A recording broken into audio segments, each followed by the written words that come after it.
بہت سارے دیے گئے ہیں، حالانکہ میری اپنا طریقہ یہ ہوتا ہے کہ ایک موضوع پر میں پوری تقریر کرتا ہوں، لیکن جب میں یہاں آیا تو اتنے موضوعات دیے گئے تو معلوم ہوا کہ بیماری ایک نہیں ہے، بہت ساری بیماریاں ہیں۔ مجھے اس وقت مولانا روم رحمت اللہ علیہ کا وہ مثنوی کا شعر یاد آ رہا تھا کہ پورا جسم پیپ سے بھرا ہوا ہے، زخموں سے چور ہے، مرہم رکھوں تو کہاں کا رکھوں۔ اب ایک بیماری ہو تو علاج کیا جائے، اتنی بیماریاں ہیں کہ دیوبند نام کا کینسر بھی ہے، غیر مقلدیت کے نام کا ایڈز بھی ہے، اور پھر ان میں کچھ چھوٹی چھوٹی شاخیں ہیں جو ٹی وی ہے، پلیا ہے، بہت سارے ملحق امراض ہیں۔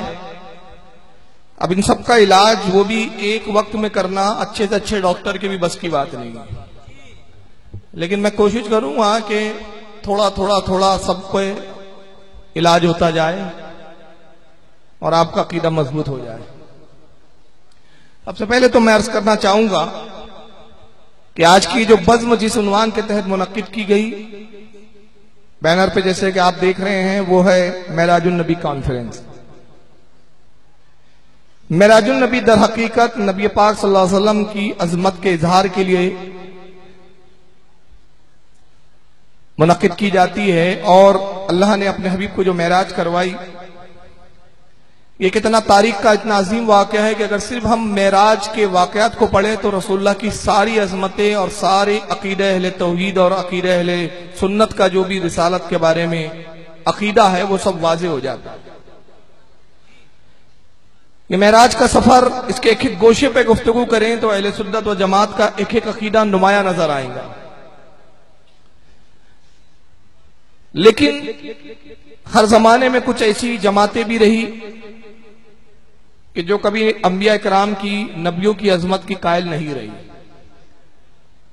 انبیاء کرام کے مقام و مرتبے کو جب دیکھتے تو حسد میں مبتلا ہو جاتے تھے۔ رسول اللہ کے ساتھ بھی ایسا ہوا کہ منافقین کی ایک جماعت رہی، نماز حضور کے پیچھے پڑھتے تھے، سرکار کے ساتھ جہاد میں بھی جاتے تھے، مقصد یہ ہوتا تھا اسلام کی سربلندی نہیں، مقصد یہ کہ جنگ جیتیں گے، مال مل جائے گا۔ مال کی لالچ میں پچھلا منافق بھی جاتا تھا جہاد پر، آج کا منافق بھی جاتا ہے۔ تو مال کی لالچ میں جاتے بھی تھے، نبی کے پیچھے نماز بھی پڑھتے تھے، مگر حال یہ تھا کہ نبی کی عظمت برداشت نہیں ہوتی۔ جب بھی رسول اللہ کی عظمت کے لیے کوئی آیت کریمہ اترتی، یہ نبی پاک صلی اللہ علیہ وسلم کی ذات میں معاذ اللہ نعوذ باللہ من ذالک کیڑے نکالنا شروع کر دیتے، حالانکہ نبی پاک کو اللہ نے بے عیب پیدا کیا۔ حضرت حسان نے تو یہ فرما دیا، جس پر رسول اللہ نے تائید لگائی، چادر مبارک دی اور کہا کہ حسان نے جو کہا حق کہا، اور چادر مبارک بطور تحفہ دے کر سرکار نے دعا کی تھی کہ رب کائنات حسان کے منہ کو سلامت رکھ، جبریل امین کا اس کو مددگار بنا دے کہ اس نے میری تعریف کا حق ادا کیا۔ اور حسان نے کیا کہا تھا؟ خلقت مبرئا من کل عیب کانک قد خلقت کما تشاء۔ اے اللہ کے رسول، اللہ نے آپ کو بے عیب پیدا کیا اور ایسا پیدا کیا جیسا آپ خود پیدا ہونا چاہتے تھے، آپ کو آپ کی مرضی کے مطابق پیدا کیا گیا۔ اب اس سے بڑھ کر کیا اختیار نبی ہوں گا؟ میں اور آپ پیدا ہوئے تو ہم سے پوچھا نہیں گیا کس طرح پیدا ہونا چاہتے۔ ماں باپ کون سے چاہیے؟ سید گھرانے میں پیدا ہونا ہے کہ پٹھان گھر میں، یا اور کسی برادری میں پیدا ہونا چاہتے ہو؟ ماں باپ کون سے ہو، قبیلہ کون سا ہو، ملک کون سا ہو، شہر کون سا ہو، پوچھا نہیں گیا، مگر رب نے اپنے حبیب سے پوچھا، حبیب تو پیدا کیسے ہونا چاہتا؟ تو اللہ کے نبی فرماتے ہیں کہ میری جب پیدائش ہوئی تو اللہ نے میرے لیے جو انتخاب کیا، روئے زمین کی سب سے بہترین زمین مکہ معظمہ کا انتخاب کیا، اور پھر جس مخلوق میں مجھے بھیجا، تمام مخلوقات میں سب سے افضل مخلوق، اشرف المخلوقات انسانوں میں مجھے مبعوث کیا۔ پھر انسانوں میں سب سے بہترین قبیلے کا انتخاب کیا، قبیلہ قریش کا، اور قریش میں بہترین خاندان بنو ہاشم کا انتخاب کیا، بنو ہاشم میں بہترین ماں باپ کا انتخاب کیا۔ میں بہترین ماں باپ سے دنیا میں تشریف لایا۔ اے لوگوں، میں ظاہری طور پر بھی تم سے بہتر ہوں اور باطنی طور سے بھی تم سے بہتر ہوں، ہر طرح سے بہتر پیدا کیا۔ اور جب لوگوں کے دلوں میں، ذہنوں میں شبہات پیدا ہونے لگے کہ محمد عربی نبی ہے یا نہیں، انہوں نے کمالات نبوت میں عیب نکالنا شروع کیا تو اللہ نے معراج عطا کی، کہا کہ دیکھ لو میرے محبوب کا مقام کیا ہے۔ مگر میں نے جیسا کہ عرض کیا کہ منافقین کی عادت ہے کہ نبی کی کوئی بھی فضیلت ان کو ہضم نہیں ہوتی۔ اس دور کا منافق بھی ہضم نہیں کرتا تھا، آج کے اس دور کے غیر مقلدین یا اہل حدیث یا دیوبندی جو اپنے آپ کو بولتے یہ بھی اس دور کے ایسے چھٹے ہوئے منافق ہے کہ یہ بھی رسول کی عظمت کو برداشت نہیں کرتے۔ ان میں اور ہم میں فرق کیا ہے؟ بس ایک فرق بتا دوں، ابھی تقریباً 20 منٹ گھڑی میں دیکھ رہا تھا، 20 منٹ شاعر اسلام جناب محمد سلیم رضا صاحب نعتیں پڑھ رہے تھے۔ مجھے بتائیے 20 منٹ میں انہوں نے رسول اللہ کے بارے میں حضور کی خوبیاں بتائی کہ حضور کا کوئی عیب بتایا؟ اور ابھی میں کم سے کم 2 ڈھائی 3 گھنٹے بھی بولوں گا تو رسول اللہ کی خوبیاں بتاؤں گا۔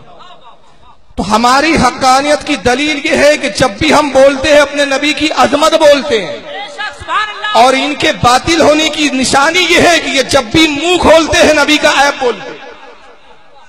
ان کے تمام جلسے دیکھ لو، نبی کو یہ نہیں معلوم تھا، نبی کو وہ نہیں معلوم تھا، نبی کو یہ نہیں پتا تھا، نبی تو ہمارے جیسے تھے، نبی تو ویسے تھے، نبی تو ایسے تھے۔ ابے تو جلسہ نبی کے عیب کے بیان کرنے کے لیے رکھتا ہے کہ نبی کی خوبیوں کے لیے رکھتا ہے؟ تو بات سمجھ میں آ گئی؟ تو نہ ان کا تھا نہ ہے، پھر تجھ کو کیا؟ تو ان کا ہوا ہی کب؟ نہ تیرا باپ دادا تھے نہ تو ہے۔ اب نتیجہ کیا ہوا؟ اس دور کے منافقوں نے عیب نکالے، بہت ساری چیزوں پہ عیب نکالے، میں تو باری باری دکھاؤں گا، لیکن ابتدا میں معراج النبی سے کروں تاکہ عنوان کے تحت کچھ بولنے کا حق ادا ہو جائے۔ اس وقت کا ایک خبیث ہے جس کا نام ہے شیخ محمد۔ 3 گروہ ہے اس وقت دنیا کے اندر، آپ کو تعجب ہوں گا 1400 سال میں ایسے گروہ نہیں پیدا ہوئے تھے جو اب پیدا ہو رہے ہیں۔ اور اللہ کے رسول نے پیشن گوئی کی تھی کہ قرب قیامت 72 فرقے 73 فرقے ہوں گے میری امت میں، 72 جہنم میں جائیں گے، ایسے ایسے فرقے پیدا ہوں گے، ایسی ایسی باتیں لائیں گے، نبی نے کہا کہ جو تمہارے باپ داداؤں نے بھی نہ سنی ہوں گی۔ برسوں سے ہم سن رہے ہیں کہ نبی کو معراج ہوئی، نبی کو معراج ہوئی، مگر اس وقت 3 گروہ ہیں۔ ایک گروہ کہتا ہے رسول کو معراج ہوئی ہی نہیں، جھوٹ ہے ہی۔ اس کا سب سے بڑا ہیڈ کون ہے جانتے ہیں آپ؟ اس کا نام تھا سر سید احمد خان۔ اس نے اپنے قرآن عظیم کی تفسیر میں لکھا، قرآن کی تفسیر لکھا، کہا کہ محمد کو معراج ہی نہیں ہوئی، یہ جھوٹ ہے، یہ ملاؤں نے مولیوں نے خوش عقیدگی میں نبی کو مبالغہ آرائی کر کے نبی کو بڑھاتے ہوئے سب کہہ دیا۔ کیا ایک انسان کے لیے یہ ضروری ہے، ایک انسان کے بس میں ہے کہ آسمانوں کو چیر کے چلا جائے؟ وہ جاہل کے سمجھ میں نہیں آیا کہ وہ نبی کو انسان دیکھ رہا ہے، اگر وہ نور دیکھتا تو پھر یہ اعتراض نہ کرتا۔ دیکھنے کا اینگل چاہیے نا، جو جیسا دیکھتا ہے ویسا مانتا ہے۔ ابو بکر صدیق آئے، سرکار تشریف فرمائے، کہا یا رسول اللہ فدا کا ابی امی، یا رسول اللہ آپ سے زیادہ حسین میری نگاہوں نے کسی کو دیکھا ہی نہیں ہے۔ یہی بات حضرت حسان نے کہی تھی، وہ اجملوں کا من تل دن نساؤ، اے اللہ کے رسول کسی عورت نے آپ سے زیادہ حسین بچہ پیدا ہی نہیں کیا، آپ سب سے زیادہ حسین ہیں۔ ابو بکر صدیق بھی کہتے ہیں یا رسول اللہ میں نے آپ سے زیادہ حسین نہیں دیکھا۔ فرمایا صدقتا یا ابو بکرین، ابو بکر سچ کہا۔ ابو بکر صدیق بیٹھ گئے، تھوڑی دیر کے بعد ابو جہل آیا، وہابی جماعت کا سب سے بڑا سرگنا، جد کریم ان کا، کہ اللہ کی لعنت ہو، میرے حبل اور لات و عزا کی لعنت ہو محمد تجھ پر، تجھ سے زیادہ بشکل میں نے کسی کو نہیں دیکھا۔ معاذ اللہ۔ سرکار نے کہا صدقتا یا ابو جہل، اے ابو جہل تو نے بھی سچ۔ حضرت ابو بکر صدیق عرض کرتے یا رسول اللہ بڑے تعجب کی بات ہے، میں نے عرض کیا سرکار آپ سب سے زیادہ حسین ہو، تو آپ نے کہا تم نے سچ کہا۔ اور ابو جہل مردود جھوٹ کہتا ہے اور کہتا ہے کہ اے محمد تم سے زیادہ بدشکل اور بدصورت میں نے نہیں دیکھا۔ تو آپ کہہ رہے اس نے بھی سچ کہا، سرکار یہ کیسے ہو سکتا ہے؟ اللہ کے نبی مسکرایا، کہا ابو بکر سنو، اللہ نے مجھے مثل آئینے کے پیدا کیا ہے، جو آتا ہے اپنی شکل دیکھ کر جاتا ہے۔ تم حسین تھے، تم نے اپنے آپ کو دیکھا، مجھے حسین پایا، یہ بد شکل تھا، اس نے ویسا ہی دیکھا۔ اور سنی حسین ہے تو جب بھی وہ نبی کے آئینے کے سامنے آتا ہے تو نبی اچھے ہی نظر آتے، کیونکہ در حقیقت وہ اپنے آپ کو دیکھتے۔ تو عیب نکالنے ایک گروہ نے کہا کہ صاحب یہ کیسے ہو سکتا ہے کہ ایک انسان معراج پر چلے جائے، 7 آسمان ہیں، اس کو چیر کے جانا، ہر آسمان کی موٹائی 500 سال کی راہ،